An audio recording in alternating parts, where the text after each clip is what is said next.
Oke, pertanyaan tanggal 17 Oktober 2021. Ustadz mau bertanya, saya sholat duha jam 10 lewat. Usai sholat ketiduran. Begitu bangun terdengar azan. Di benak saya waktu asar. Kemudian sholat. Anak saya pulang dari masjid. Waktu asar sekarang kok cepat ya. Sekarang waktu zuhur, kata anak saya. Kemudian saya mengulang sholat, karena zuhur kan ada qobla dan ba'da. Apakah yang saya lakukan sudah benar, Ustaz? Ya sudah betul. Jadi panjenengan sare, habis sholat duha sare, angler banget, nyenyak tidurnya. Ya terus dengar azan. Nah, dengan azan dikira asar. Nah, terus sholat asar. Nah, kemudian anaknya datang dari masjid memberitahu bahwa ini belum waktunya asar, ini masih zuhur. Lah kemudian ibu mengulang sholat, jadi sholat zuhur itu sudah betul. Ya, ada lagi. Apakah sholat wanita berjamaah di masjid lebih baik pahalanya atau keutamaannya daripada sholat di rumah? Ya, sholat jamaah itu lebih utama. Memang yang ke masjid yang lebih ditekankan itu adalah laki-laki. Adapun wanita, perempuan, ya karena banyak urusan rumah tangga, mungkin ngurus bayi dan lain sebagainya. Nah nanti kalau ditinggal ke masjid, bayinya bagaimana? Atau anak-anaknya yang masih balita? Maka yang sangat ditekankan itu laki-laki. Nah, namun demikian, kalau wanita atau istri itu minta izin untuk ke masjid, hendaknya jangan dilarang. Jangan dilarang, diizinkan ke masjid biar bagaimanapun. Sholat jamaah, ya. Sholatul jamaati tafdulu sholatal fadhi bisab'in wa isyrina darajah. Jadi sholat jamaah itu lebih utama daripada sholat sendirian. Keutamaannya 27 derajat.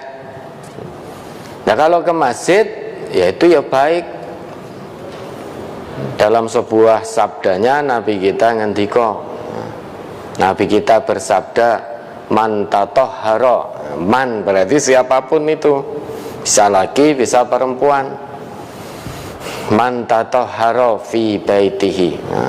Barang siapa yang berwudu atau bersuci dalam arti berwudu di rumahnya, summa masya ila baitin mim buyutillah, kemudian setelah itu dia pergi atau berjalan menuju satu rumah dari rumah-rumah Allah.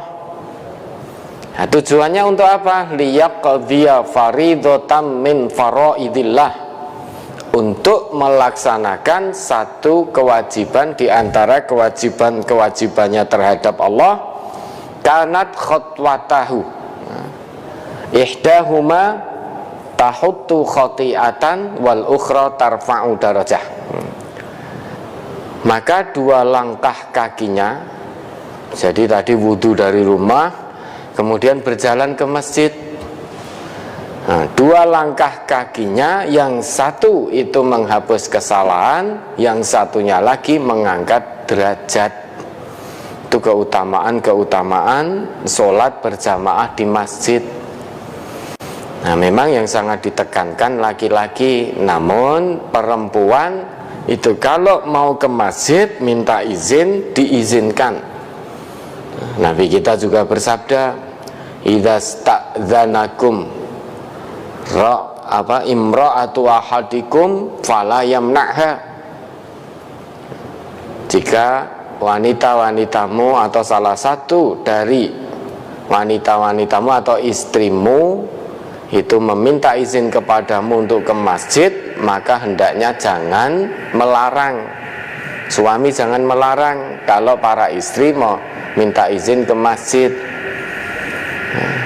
Namun dengan catatan, ya, dengan catatan idza syahidat ihdakunnal masjida fala tamassatiban.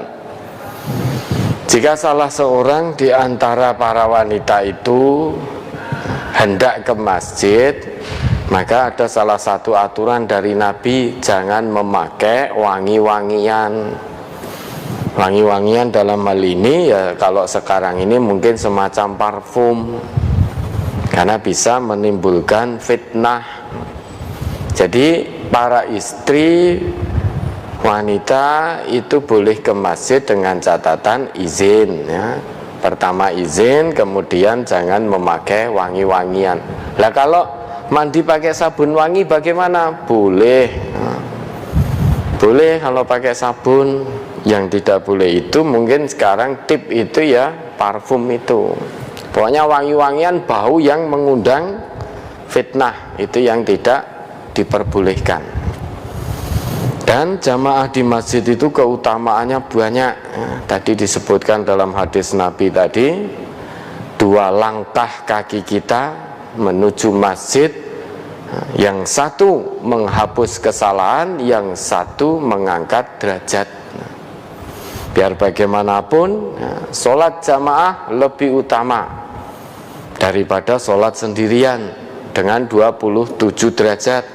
Sholat di masjid lebih utama daripada sholat di rumah, daripada sholat di pasar. Ya, ada lagi.